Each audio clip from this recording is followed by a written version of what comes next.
আসসালামু আলাইকুম। কেমন আছেন সবাই? আশা করি সবাই অনেক ভালো আছেন। আল্লাহর রহমতে আমরাও অনেক ভালো আছি। সবাইকে রমজানের শুভেচ্ছা জানিয়ে আজকের ভিডিওটি শুরু করছি।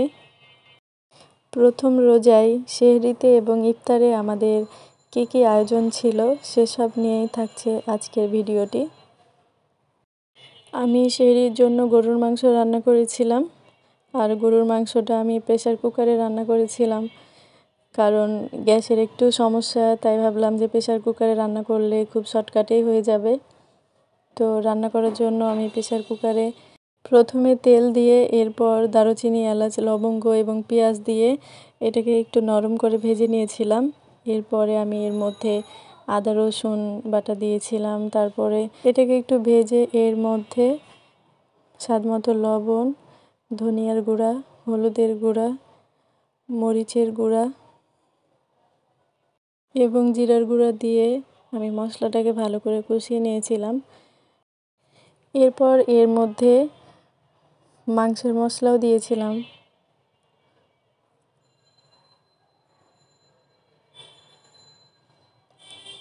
এখন মাংসের মশলাটা দিয়ে একটু পানি দিয়ে তারপরে আমি মশলাটাকে ভালো করে কষিয়ে নিব। তো দেখুন আমার মশলাটা কষানো হয়ে গিয়েছে, তেলটা উপরে ভেসে এসেছে। এখন আমি মাংসগুলো দিয়ে দিব।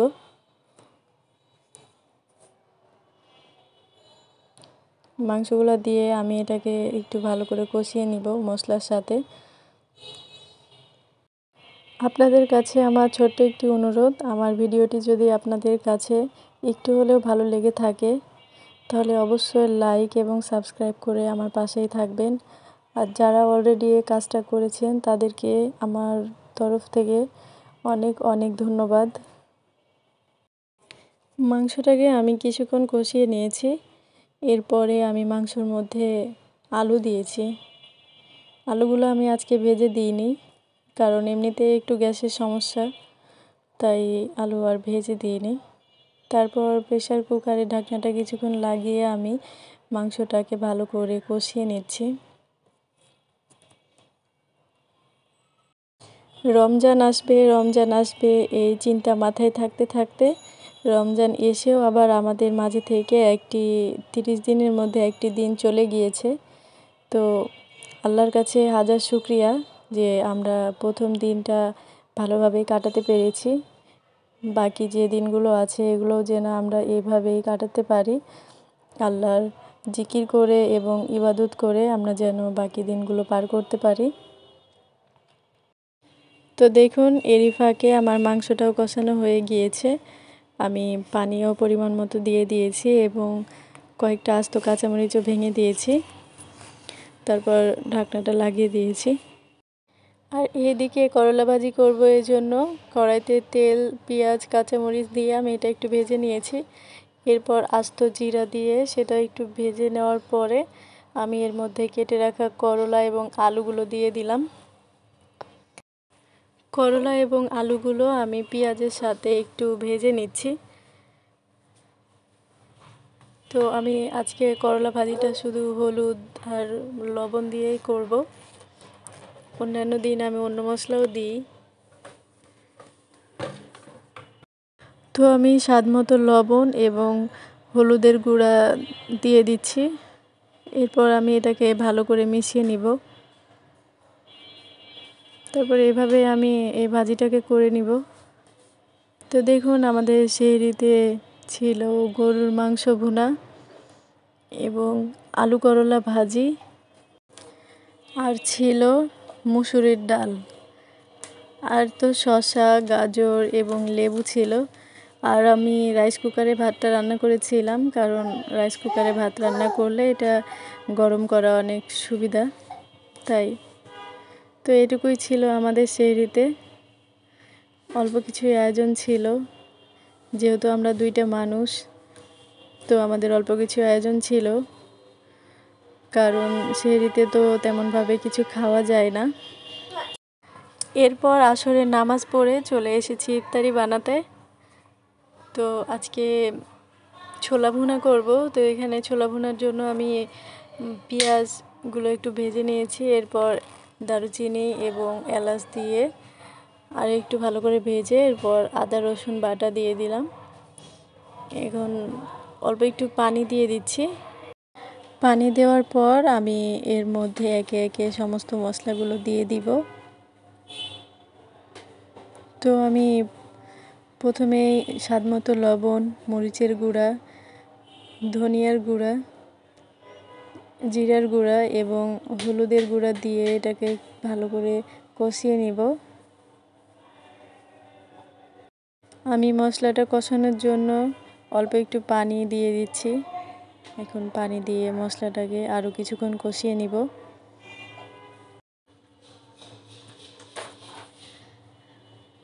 তো আমার মশলাটা প্রায় কষানো হয়ে গিয়েছে, তেলটা উপরে ভেসে এসেছে। এখন আমি সেদ্ধ করা আলু এবং ছোলাগুলো দিয়ে দিব। এরপর আমি এটাকে মশলার সাথে ভালো করে কিছুক্ষণ কষিয়ে নিব। আমি আলুগুলোকে একটু ম্যাশ করে দিচ্ছি যেন এটা একটু গাঢ় হয়। তো আমি এর মধ্যে কিছুটা কাঁচা পেঁয়াজ দিলাম আর দিব গরম মশলার গুঁড়া। তো আমি গরম মশলার গুঁড়াটা দিয়ে এটাকে আরও কিছুক্ষণ ভালো করে কষিয়ে নিব, এটা যেন মাখা মাখা হয়ে যায়। তো দেখুন আমার ছোলা ভুনা হয়ে গিয়েছে। এখন আমি এটাকে নামিয়ে নিব। এরপর চলে আসলাম পেঁয়াজু বানাতে। কিন্তু দেখুন গ্যাসের কি অবস্থা, তেলটা অনেকক্ষণ বসায় রাখছি, তারপরও তেলটা তেমন একটা গরম হয়নি। দেওয়ার পরে বুঝতে পারলাম।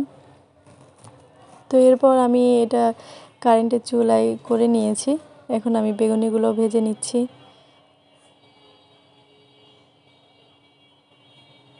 তো আমি একটা জিনিসই ভাবছি যে গ্যাসের যে অবস্থা, আমাদের যদি কারেন্টের চুলাটা না থাকতো তাহলে তো আমাদের বাইরে থেকে ইফতারি কিনে নিয়ে এসে তারপরে ইফতারি করতে হতো।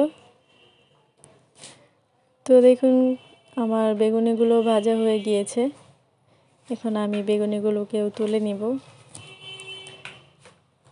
এরপর আমি ওই একই তেলে আমি যে ডোনাটগুলো ফ্রোজেন করে রেখেছিলাম আজকে সেগুলোই ভেজে নিচ্ছি। তো আমি এখানে ডোনাট এবং চিকেন নাগেটস ও আলু চপগুলো ভেজে নিচ্ছি। তো আমি এগুলো সময় নিয়ে ভেজে নিব। আমাদের ছোট ফ্যামিলিতে সামান্য কিছুই ইফতারির আয়োজন ছিল, তেমন বেশি কিছু ছিল না। তো আমার এগুলো এক পাশ হয়ে গিয়েছে, এখন আমি অপর পাশ উল্টে দিয়েছি। তো আমার ডোনাট, চিকেন নাগেটস এগুলো সব ভাজা হয়ে গিয়েছে। এখন আমি এগুলো এক এক করে সব উঠিয়ে নিব।